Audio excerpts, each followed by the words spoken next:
हिमांचल कहे लागे कबहू कबहू लड़का गुस्साई दे कहा अपनी हम नाई गाड़ी पर बैठा रहे का तुम्हारे बप्पा दाई है? हिमांचल कहने लगे हम दूल्हे से बढ़िया अपनी बिटिया को वाहन दूंगा। नादिया दुआरे खड़ा रहा, दैजा सब निकाल दुआरे धरा गया भोले बाबा तले। अब वो गाड़ी आई गई दुआरे जौन दैजम मिली। दैजम मालूम पार्वती का दहीन हिमांचल बैठे के लिए सवारी के लिए शेर बबर शेर जैसे दुआरे पर बबर शेर आया नादिया ने देखा उठाई पूंछ पीठ पर जा रहा भागा। बोले बाबा बोले अभी बारात नहीं विदा हुई, नादिया हमको तो लेते चल। नादिया कहने लगा भोलेनाथ दैजे वाली गाड़ी पर आना, हमको अपना पोस्टमार्टम नहीं कराना। बोले बाबा का लगी तो बड़ी मुसीबत भाई, जो बियाह का हमारे जो का जंजाल होगा। ठीक अब देखो ही तो मुसीबत शुरू, अब वो भजन करे ना ही पाए रहे। भोलेनाथ तो धुकम पड़ी गए, भजन सब भोले बाबा खोपड़ी में घुस गया और घुस धरो गया घुसे दे तुम। अब तुम्हारे मन की करे कि माला सटकाऊ है ना। बड़े चक्कर आए कैलाश पर्वत पर। कुछ दिनों के बाद बड़े पुत्र का जन्म हुआ कार्तिकेय का। कार्तिकेय को देवताओं ने वाहन दे दिया मोर के। का कबहू मोर और सांप की दोस्ती सुने नहीं। पहले दिन मोर देवताओं ने दिया। बैठे चले आ रहे मोर पर एक सीटर खरीदते हुए कार्तिकेय और भोले बाबा आभूषण सब सांप। जैसे मोर पे हो बोलता आ रहा है। क्या हुआ भोले बाबा के गले में जितने थे सर्प वो सब लद पद गिरे झाड़ियों में चले गए। भोले बाबा बाघंबर पहने थे, बाघंबर के ऊपर एक बड़कवा बरजतिया बंधा रहा। अच्छा का मेहरुवन का नहीं देखे हम का कहे ना बताओ तुम्हें है दोनों जनी बताओ का कहे ना बताओ ले तनिका यार में का पसूल वैसो खाए के बैठे आते सब कहीं ने का देखे ना अब देखो खूब। यानी हम कथा करें कथा गाय हुआ तो मन भाग दो। धन्य हो भगवान, बोलिए शंकर भगवान की जय हो। यह सब बात मने की तो है ही है। भगवान का भजन मालूम का है, खाली मालय जपना भगवान का भजन नहीं। मूर्ति के नहवाए धोआए को हिका तेल का जनक बैठा देना सिंहासन, यह भजन नहीं है। भजन मालूम का है, मन की तरंग मार लो। भगवान का भजन मन की तरंग मार लो, बस हो गया भजन, बस हो गया भजन। ओ मन की तरंग मार लो, बस हो गया भजन, बस हो गया भजन।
चंचलता को नष्ट करो, मन को एकाग्रचित स्थिर करना सीख लो। अगर मन में तुम्हारे स्थिरता आ गई, मन जहां पर जितनी देर तक रोकना है, यदि मन तुम्हारे बस में होकर के उतनी देर तक रुकने लगा, समझो तुम्हारा भजन शुरू हो गया। तुम भजन करने लगे और मन अगर स्थिर नहीं हो पाया तो तुम्हारा भजन करना ही व्यर्थ है। तो बोलिए गोविंद भगवान की जय हो। हाँ, तो कथा कहाँ पर रहा है? कथा कहाँ पर रहा है? परिचिताएं, बोलिए दुर्गे मैया की जय हो। तो कार्तिकेय का वाहन मोर, कार्तिकेय का वाहन मोर और भोले बाबा के आभूषण सर्प का। सांप और मोर की कबहू दोस्ती देखे हो? नहीं। अब देखो विपरीत दशा है घर में। लड़के का वाहन मोर और बप्पा के आभूषण थे सर्प। पहले दिन मिला वाहन, बैठे आ रहे गरुड़ पर, मोर पर। मोर पेहो पेहो पेहो आवाज लगाता आ रहा। भोले बाबा खड़े रहे, कुछ काम कर रहे थे। तब तक आवाज सुनी सर्पों ने। आवाज सुनी तो जो गले में थे लद्दपद्द गिरे, झाड़ियों में भागे। भोले बाबा पहने थे बाघंबर। अब बाघंबर के ऊपर एक बरजतिया सर्प बंधा रहा। वो सोचे लगो ददुआ सब तो भाग गए, हमारे माल मौत आई गई। मोर आ गया तो दाब के पंजब हमारो फन और पूछ घाय के ले वह गांठी छोड़े लाग। भोले बाबा अपने मस्ती में ठाड़े, उनका ध्यान ही नहीं का हुई रहा। तले वो बरजतिया वहां छूटा, लग गिरा या कुरैयम घुस गया। के अच्छा मान ले, मान ले तुम तनिक देर का मान ले। तुम न्याकर पहरे ठाड़े हो नारादा, अब मगु नारा टूट जाए का हुई है? वह दशा हुई गई भोले बाबा। बाघंबर पहने रहा, ऊपर बरजतिया रहा। बरजतिया तो सपौना छूट को झाड़े में घुस गया, बाघंबर खाले पड़ा। तले पार्वती निगाह पड़ी, कहीं भोलेनाथ संभालो अपने को, तुम्हारा ज्येष्ठ कुंवर आ रहा है जिसको कुमार कहते हो। कहे हम तो टनाटन, कहीं तरी खाले निगाह डालो। भोले बाबा दिगंबर बने खड़े। पार्वती यह झंझट मारे बियाह आय करे जहान। नारद हमारी खुपड़ी चाट गए, भगवान चले आए बैकुंठ का लगे। जाई बियाह सैल जई मोई मांगे देव। तुम का बियाह तब तक यह दशा हमारी हुई गई, जहां पर कपड़ा लौनाई रह जाए। भाई दुर्गुत घर के कहे पूजन पाठ बंद है, और जहां पूजन पाठ तहां यह तो दुर्गुत होता है। थोड़े दिन के बाद हम पार्वती की छुटक्का लड़का हुआ गणेश। अब गणेश के पास कोई वाहन नहीं। गणेश को ऋषियों ने, एक गंधर्व था, गंधर्व बड़ी उद्दंडता करता था, ऋषियों ने श्राप दे दिया जा चूहा हो जा। अब वो गंधर्व बनी गो मूसो, लेकिन मूसो बन के तब हुआती धरे। अब बाबा की मड़ैया में घुस जाए, पत्रा पुराण कथक किताबें सब जो धरे धरे। चूहा का काम होता है काटना, सब वो लता पत्रा बाबा काटे उड़ाए दे। रुका वो अच्छा देखो तुम्हारा को फिट कराई नहीं। तले देखा विघ्नहरण, यह मोटो पेट, यह भारी सोड़, यह भारी खोपड़ी, हाथ पाए दुबरे पतरे। बाबा लोगन देखे कह लगे यह लड़कत बड़ा कुद रूपी जनात। पेट बड़ा भारी, खोपड़ी बड़ी भारी, सोड़ी बड़ी लंबी, हाथ पाए दुबरे पतरे, पैदल चलना ही पे है। तो एक संत कहे लागे, ए बाबा वो मुसौनक नहीं दे, मुसौनक तब है दिमाग ठीक हुई है जब ये 1.5 कुंटल लदी। गणेश जी का वो चूहा दे दिया गया। अब जब 9 लड़का का मोटरसाइकिल पाओ तब 1 लीटर कम थारो खर्चा। जैसे आज काना उनको बब्बन ढक्कन हुई गए, खींच ले तो 1 लीटर। नए लड़के ने दे दे मोटरसाइकिल फिर का 1 लीटर तनिको तार खा ले बचत सब मुट्ठी में ऐंठ दे। वह दशा हुई गई गणेश जी की। पहले पहले पाई सवारी लगाई ठोरे की हवको ने कसी लीटर और काट जाए रहा। बैठे हुए पर डटे गणेश महाराज हलावा सोड़ जाए रहे। भोले बाबा बैठे रहा। भोले बाबा के गले में सर्प, अच्छा का सांप और चूहा की दोस्ती देखी को? सांप और चूहा की दोस्ती हो बताओ है कि ना है? ले ले शर्माई गई। दोस्ती होती कि दुश्मनाई बताओ ना।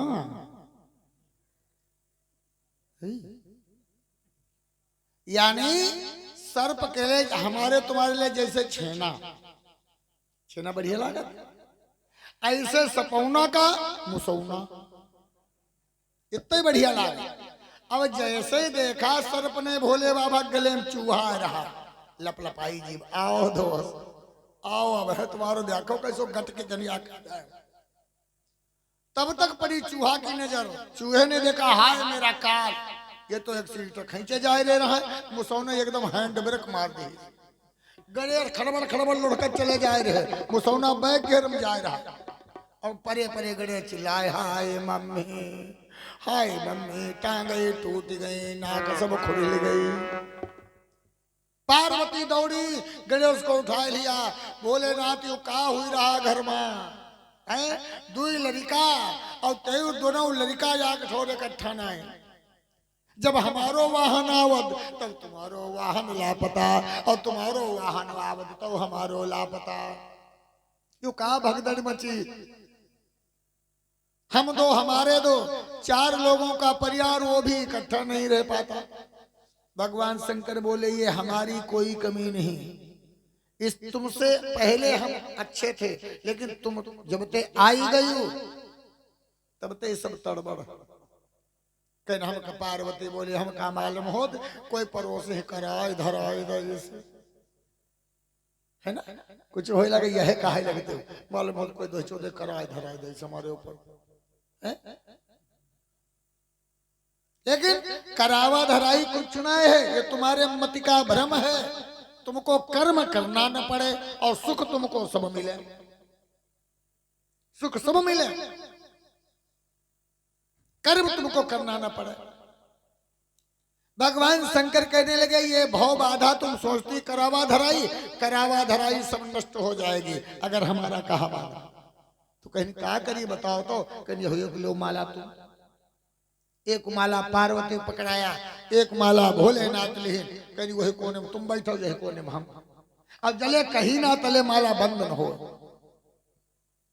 माला जपने लगे, भगवान का भजन करने लगे पति पत्नी मिलकर के दोनों। देखे हुए कैलेंडर में गणेश जी पार्वती गोदी में काट के भगवान शंकर की गोदी में चूहा भी बैठा, मोर भी बैठा, शेर भी खड़ा, नादिया भी खड़ा। जहां भगवान का भजन होता है वहां सुमति निवास करने लगती है। हम नहीं अलल टप्पू बात नहीं कहते, गोस्वामी जी कहते हैं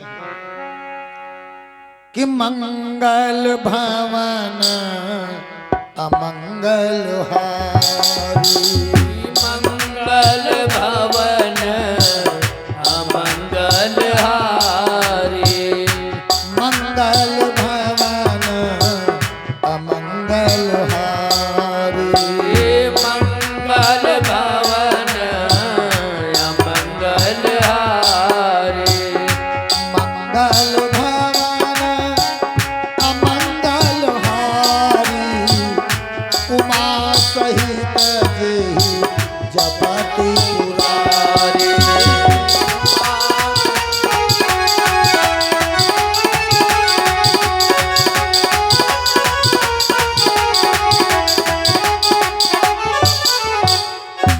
मंगल भवन अमंगल हारी, उमा सहित जेहि जपति पुरारी। दोनों लोग जपने लगे भगवान का भजन। घर में सुमति आ गई, सब पास ही पास में हो गए। याद रहे, ये भगवान के भजन में इतनी शक्ति है। तो आज इधर कहते हैं, होता क्या है, गुरु जी कहने लगे तुम्हारी जो माता है यानी हमारी पत्नी, उनसे भी पूछ ले। बोले जाओ पूछ लो। भगवान खड़े, संदीपन महाराज अपनी पत्नी के पास पहुंचे और कहने लगे देखो कृष्ण की छुट्टी हो गई, उनकी विद्या पूर्ण हो गई, अब वो जा रहे हैं घर, तो कहते हैं जो तुम्हारी इच्छा हो वो हमसे दक्षिणा मांग लो। पंडिताइन कहीं कुछ मांगे तो नहीं, कहीं ना हम एक मारे तुमसे पूछे या हाँ, कहीं उनसे कोई ऐसी वैसी दक्षिणा ना मांगे हो।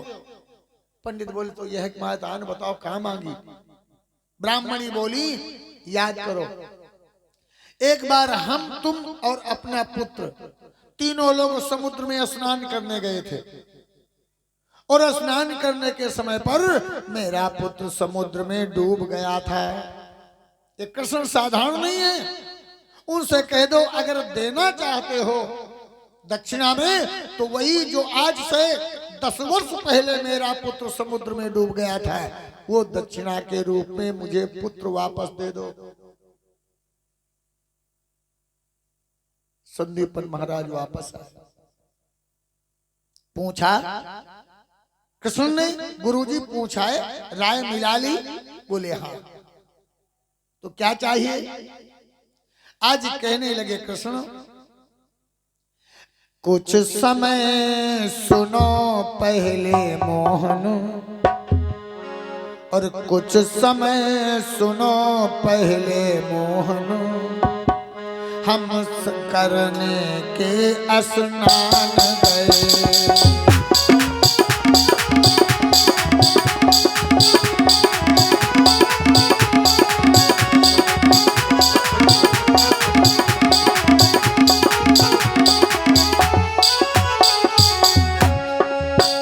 कुछ समय सुनो पहले मोहन, करने के लिए स्नान गए। पति पत्नी दो साथ पुत्र, पति पत्नी दो साथ पुत्र, करने सागर स्नान गए।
अगर दक्षिणा देना चाहते हो तो 10 वर्षों पहले जो मेरा पुत्र समुद्र में डूब गया था वो ला करके मुझे दे दो दक्षिणा स्वरूप, क्योंकि मैं तो वो गम बर्दाश्त कर रहा हूं जैसे तैसे, लेकिन कोई तिथि आती है, कोई त्योहार आता है, कोई पर्व आता है, जिस समय भोजन बनाने के लिए ब्राह्मणी बैठती है उस समय अपने पुत्र की याद करके रोया करती है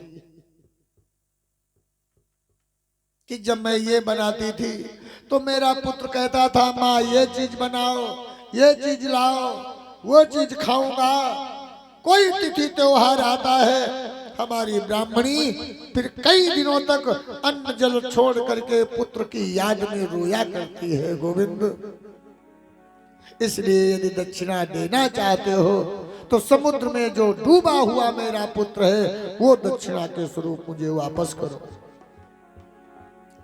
भगवान ने बलराम की ओर देखा। बलराम बोले हमारी ओर क्या देख रहे हो, चलो अब गुरु की दक्षिणा दो भाई। कृष्ण और बलराम दोनों लोग समुद्र के किनारे पहुंचे। जैसे समुद्र के किनारे पहुंचे, आज सिंधु हाथ जोड़ करके भगवान के सामने आ गया। प्रभु आप यहां आए हो, आज्ञा देते, मैं चला था, आपने आने का क्यों कष्ट किया है, क्या सेवा कर सकता हूं, बोलो प्रभु। भगवान कहने लगे तुमने हमारे गुरु संदीपन महाराज के पुत्र को डुबोया है, वो लाओ। सिंधु कहने लगा भगवान मैंने संदीपन के पुत्र को नहीं डुबोया, नहीं, हमारे गुरु जी कहते हैं तुम में स्नान करने के लिए आए थे, इसी में डूबा है पुत्र उनका। सागर कहने लगा मैंने नहीं डुबोया, हो सकता मेरे अंदर एक दैत्य रहता है शंकासुर, हो सकता है शंकासुर ने डुबोया हो, उसके विषय में मैं नहीं जानता। आज जैसे शंकासुर का नाम सुना, गोविंद भगवान ने समुद्र में छलांग लगा दी। बोलिए गोविंद भगवान की जय हो। अब समुद्र के अंदर शंकासुर को ढूंढते घूम रहे हैं गोविंद। शंकासुर मिला, भयानक युद्ध हुआ गोविंद और शंकासुर का। अंत में शंकासुर कृष्ण के हाथों मारा गया, लेकिन पुत्र नहीं मिला। समुद्र से बाहर आए, बलराम ने कहा कहो गुरु का पुत्र मिला। कृष्ण बोले भैया पुत्र तो नहीं मिला, लेकिन एक निरपराधी शंकासुर दैत्य मेरे हाथों मारा गया। मैंने सोचा उसके पास होगा, उससे कबूलवाते मारते मारते मार डाला, उसके पास भी नहीं निकला। अब शंकासुर निरपराधी था, मेरे द्वारा मारा गया, अब इस पाप से मुझे मुक्ति कैसे मिलेगी, बोलो बलराम बताओ, ये तो मुझसे पाप हुआ ना, इससे मुक्ति कैसे मिलेगी। बलराम कहने लगे एक ही उपाय है गोविंद। क्या उपाय ये है कि अब शंखासुर की हड्डी का तुम शंख बनवाओ। 4 भुजाएं हैं, एक में चक्र है, एक में गदा है, एक में पद्म है, चौथा हाथ जो खाली है उसमें शंख धारण करो। शंखासुर की हड्डी का शंख धारण करो उस हाथ में, और जहां तुम्हारी कथा होगी, जब तक ये शंखासुर की हड्डी का शंख तुम्हारी कथा में जब तक नहीं बजेगा, तब तक तुम्हारी कथा पूर्ण नहीं होगी। भगवान ने शंखासुर की हड्डी का शंख बनवा करके उस चतुर्थ हाथ में भगवान ने धारण किया। वहां से चल करके सीधे धर्मराज के यहाँ पहुंचे। धर्मराज के यहाँ जैसे पहुंचे, धर्मराज आज हाथों को जोड़ करके प्रणाम करने लगे। कहने लगे प्रभु कैसे आगमन हुआ। बोले तुम गुरु संदीपन का पुत्र लेकर के आए हो, बोला वापस करो। धर्मराज ने कृष्ण को गुरु संदीपन का पुत्र दिया। वो पुत्र लेकर के धर्म के यहाँ से आते हैं उज्जैन, और वहां आकर के गुरु संदीपन को गुरु दक्षिणा के रूप में पुत्र प्रदान करते हैं। तो बोलिए भक्त वत्सल भगवान की जय हो। कृष्णचंद्र भगवान की जय हो। इस प्रकार से कृष्ण और बलराम ने विद्या अध्ययन किया और गुरु की दक्षिणा चुकाई। सुखदेव महाराज कहते हैं राजन याद रहे भगवान की लीलाएं बड़ी अपार है। परीक्षित करने लगे भगवान। फिर उधर क्या हुआ जब कंस को मारा। बोले कंस की तो मृत्यु हो गई, राजा बन गए हैं उग्रसेन। इधर कंस की दोनों रानियां अस्थि और प्राप्ति ये रथ पर सवार हुई, अपने मायके में पहुंची। कंस का ससुर मगध देश का राजा है जरासंध, जिसकी किसी के हाथों मृत्यु ही नहीं है। किसी भी अस्त्र शस्त्र से वो मारा नहीं जा सकता है। उसके ऊपर जरा नाम की राक्षसी का आशीर्वाद है। जरा राक्षसी ने वरदान दिया है कि जरासंध जितनी सेना तो सोचेगा उतनी सेना तत्काल बन जाएगी।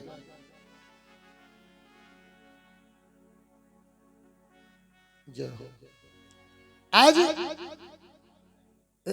राम सिंह भैया देवीपुर की ओर से 100 मुद्राएं भगवान के चरणों में समर्पित कर रहे हैं। प्रभु मंगल कल्याण करें।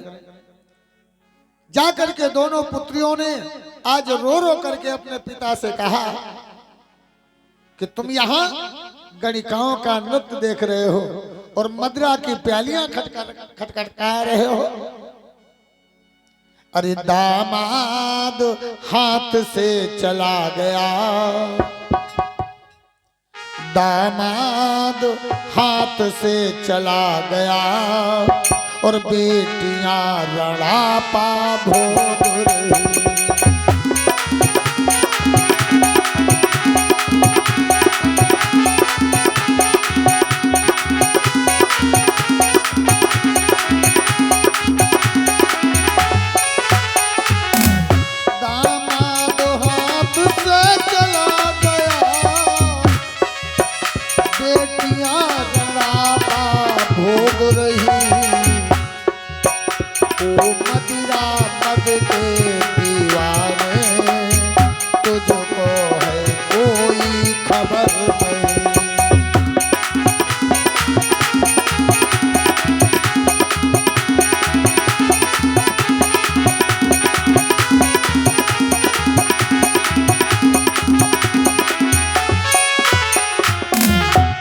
तुम्हारा दमाद मार डाला गया और तुम यहाँ मदिरा का पान करके गणिकाओं का नाच देख रहे हो। ऐसा कह करके जब जरासंध के सामने दोनों पुत्रियां स्त्री और प्राप्ति रोने लगी, भुजाएं फड़क उठी जरासंध की। किसके सर पर काल मंडरा चुका है? कौन है वो जिसने मेरे दामाद को मार डाला? आज रो रो करके बताया, पिता वृंदावन के ग्वाले, नाम है उनका कृष्ण और बलराम। इस समय पर तुम्हारे दामाद को मारकर मथुरा के शहंशाह बने बैठे हैं, बदला लो। आज 21 अक्षौणी सेना सजाई जरासंध ने, चल दिया है सेना लेकर मथुरा को नष्ट करने के लिए। आकर के मथुरा के निकट क्या किया? जो गन्ने के खेत थे हाथियों से रौंदा डाले, अन्य फसलों को घोड़ों की टापों से, ऊंटों के पैरों से रौंदा डाला। जो किसान खेती में काम करते मिल गए, बहुतों के सर कटवा डाले। बहुत किसानों को, मजदूरों को कैद करा लिया, तालाब और कुएं में विष डलवा दिया। कुछ अनुचर भागे, जाकर के कृष्ण बलराम को बताया। कृष्ण बलराम ने अपनी सेना सजाई और जरासंध से युद्ध करने के लिए उद्यत हो गए। सुखदेव कहते हैं, परीक्षित, कृष्ण बलराम और जरासंध में भीषण युद्ध हुआ, बहुत भयंकर युद्ध हुआ। इतना भीषण युद्ध हुआ कि खून की नदियां बह चली। वीरों के रक्त में वीरों की लाशें ऐसे तैरती जा रही हैं मानो कोई कटे हुए वृक्ष के तने बहते जा रहे हैं। ऐसी रक्त की धारा बह चली। जितनी सेना लाया था जरासंध, सारी सेना मार डाली कृष्ण बलराम ने। बचा मगध नरेश। आज मगध नरेश को जैसे ही बलराम मारने के लिए उद्यत हुए, कन्हैया बोले, दादा इसे छोड़ दो, मत मारना। बलदाऊ कहने लगे, कृष्ण अरे इसको नहीं जीवित छोड़ूंगा, और सच्चा अपराधी यही है।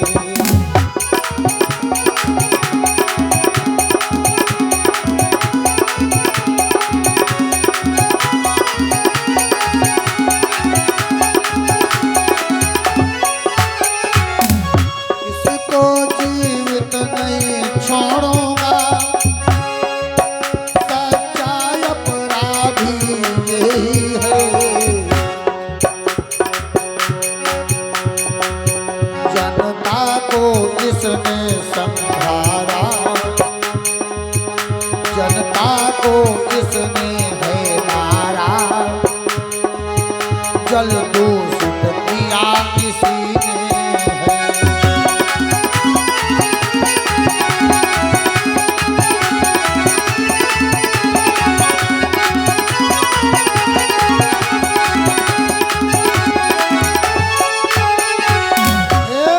कन्हैया, इसने अगर मेरे ऊपर वार किया होता मैं इसे छोड़ देता।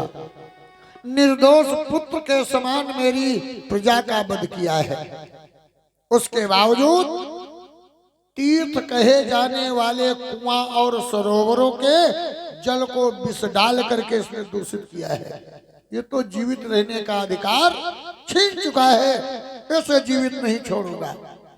जैसे गदा लेकर के दौड़े जरासंध को मारने, कन्हैया बोले, दादा तुम्हें मेरी सौगंध, इसे मत मारना। अब बलराम को क्रोध की सीमा न रही। दाऊ बोले, कन्हैया एक बात बता, इतना भयंकर अपराध इसने किया और जब इसे मैं मृत्यु दंड देने चला तो तूने अपनी सौगंध दे दी। तेरा इसका रिश्ता क्या है, पहले ये मुझे बता।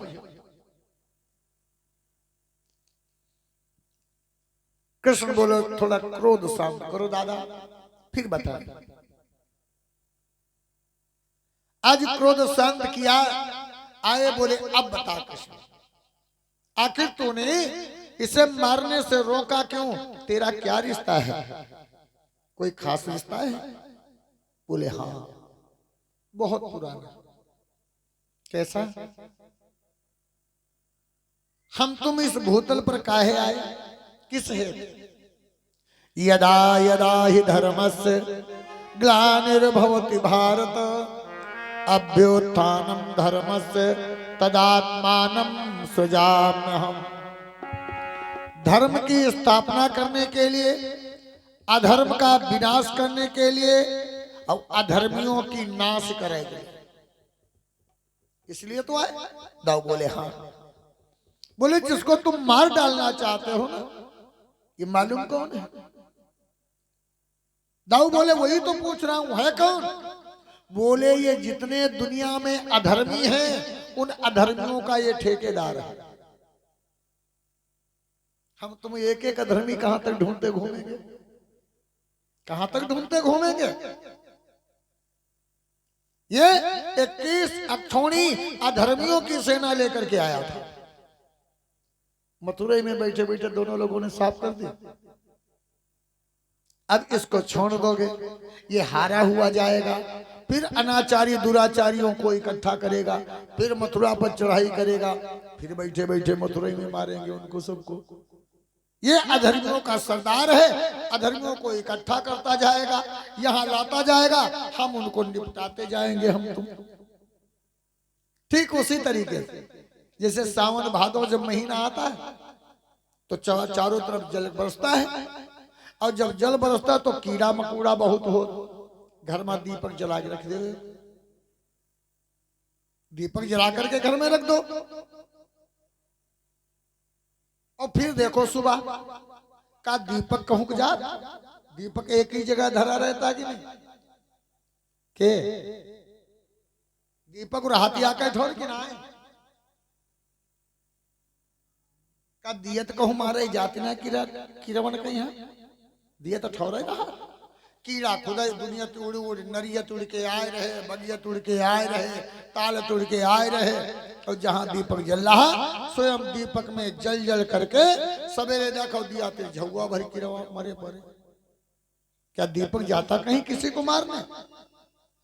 हम तुम, कृष्ण कहते हैं, दाऊ भैया हम तुम दोनों दीपक की तरह मथुरा में चिराग की तरह जलते रहेंगे, और अनाचारी दुराचारी पतंगे आते रहेंगे और मथुरा में ही उनकी समाधि बनाते रहेंगे। इसलिए मैंने कहा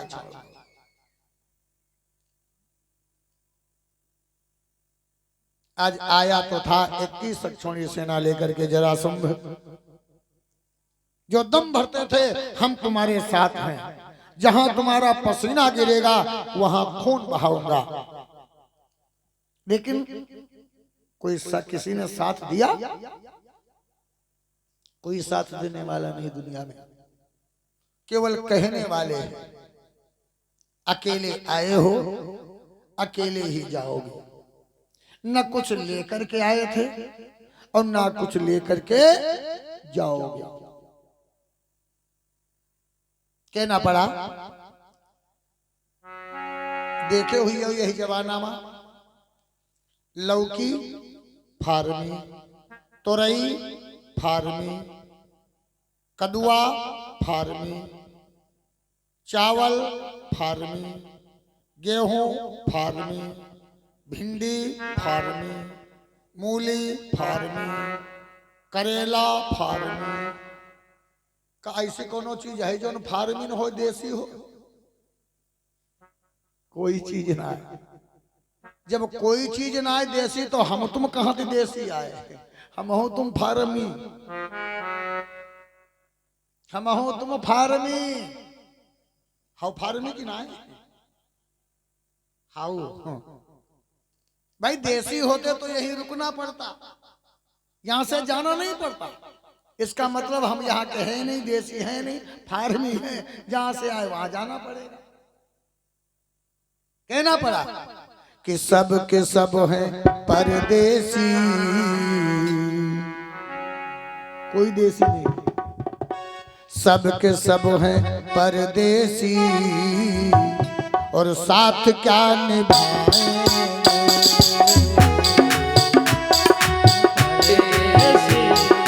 साथ क्या निभाएंगे।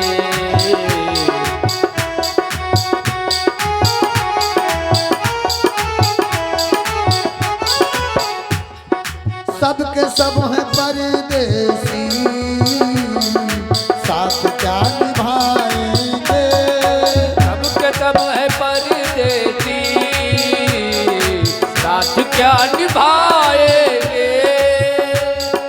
सबके सब हैं परदेसी, साथ क्या निभाएंगे। खाली हाथ, जय हो, खाली हाथ, जय हो।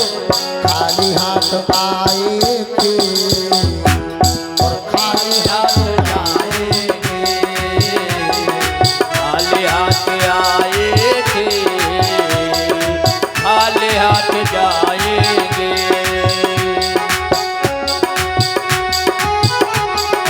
जय हो।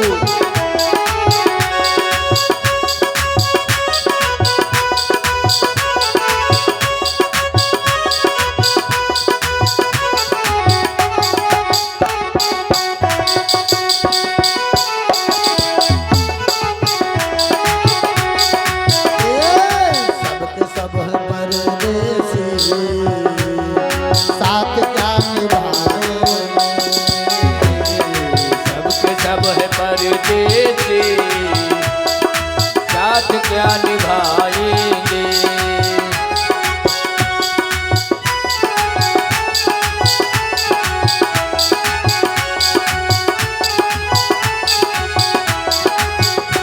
और बचपना तो बीत गया सारा ही नादानी में।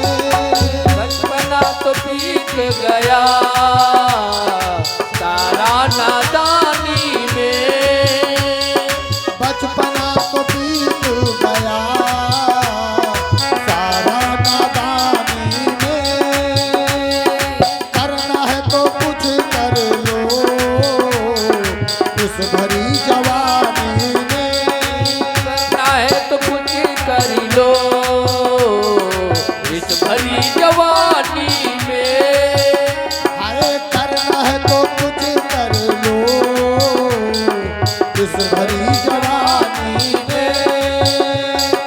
करना है तो कुछ कर लो इस भरी जवानी में। वरना वरना इस जवानी के, वरना इस जवानी के दिन लौट के न आएंगे।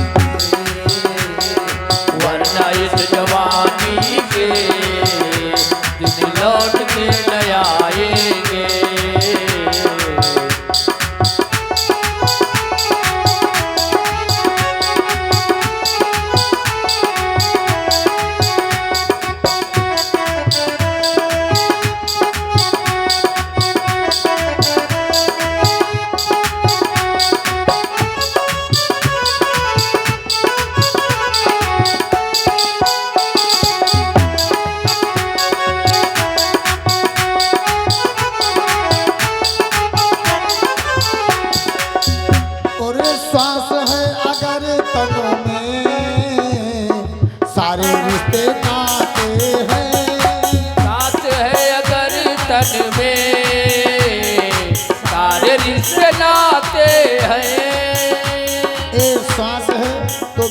है, बच्चे हैं, भाई है, माता है, पिता है। और जहां श्वास निकली, जिनके लिए मर रहे हैं वही कहते जल्दी करो नहीं तो महकने लगेंगे, बदबू आने लगेगी, जल्दी करो। तो श्वास है अगर तन में तो सारे रिश्ते नाते हैं। बात है अगर तन में सारे रिश्ते नाते हैं। श्वास टूटते ही सब रिश्ते टूट जाते हैं। साथ टूटते सब रिश्ते टूट जाते हैं। श्वास टूटते ही सब रिश्ते टूट जाते। यहाँ के जय हो। यहाँ के सभी साथी मरघट तक ही जाएंगे। यहाँ के सभी साथी मरघट जाएंगे।